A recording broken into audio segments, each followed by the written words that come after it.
welcome back.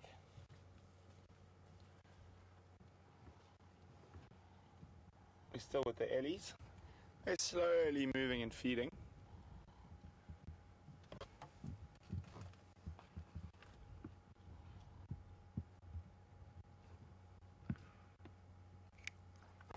Phil coming.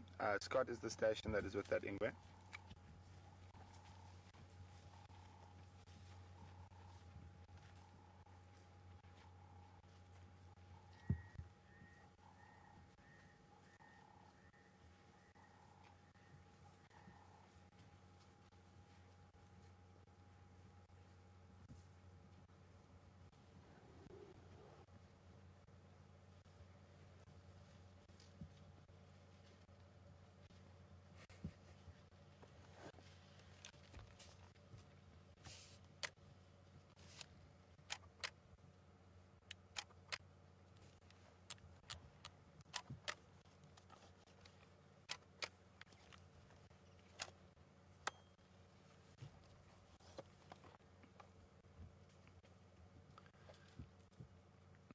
Good afternoon, Diane from Texas. Diane would like to know how much nutrients can an elephant get from this dry grass. Well, let me try to find it. It depends on the species of grass, Diane, but they will still be able to get quite a lot of nutrients from the grass. It might look dry and dead to us, but if I don't know if you can use that too close for you. Which one? This tall one here. It's the easiest to see. And I need to be halfway down it, more or less. See there. So Diane, if you can see, even though the tops where the seeds and stuff are still quite dry, the middle and bottom part is still greenish, so there is still sap and some nutrients in. And they will take advantage of the grass while they can. And as it dries up, then they will start relying more heavily on browse. Although it is noticeable they are eating more trees and bushes than they were, say, 3 months ago, because there is some grass that is completely dry already. I'm just going to move around, do a nice big circle around them. You never really want to drive at an animal, you always want to drive across the face of them, because driving at animals can make them feel quite threatened.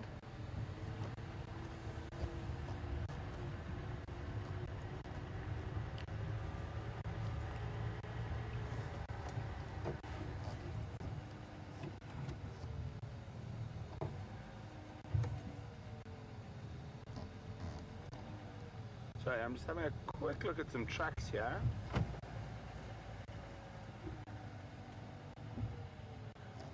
Leopard tracks, but they're quite old.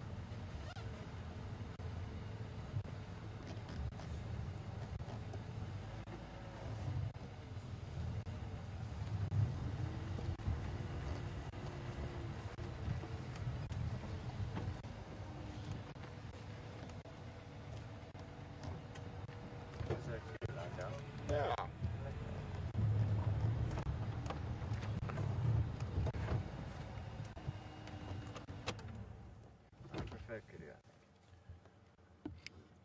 No one there. I think you can go for it. I think Aubrey was going to check.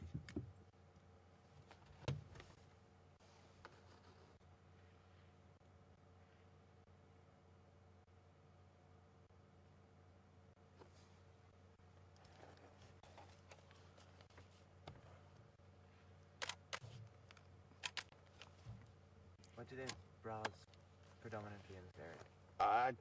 They browse lots of different things, quite a few of the acacia species, as well as the buffalo thorn, some the younger Dicrostachys.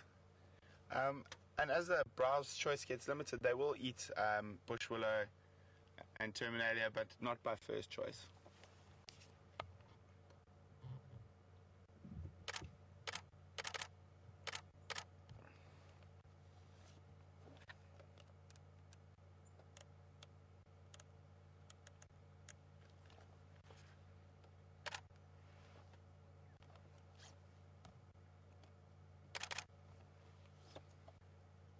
So I'm sitting there ruminating.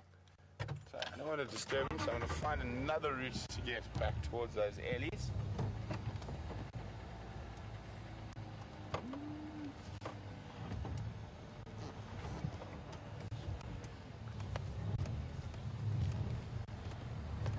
is that from you? We got a question from Nikki in FC. Is it normal for them to be lying down?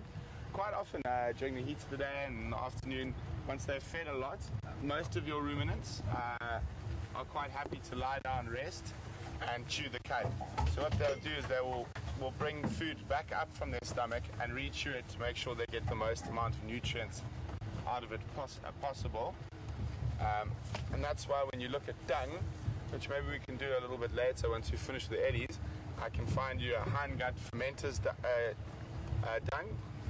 or a non-ruminant's dung, and then show you a ruminant's dung as well. You can see the difference.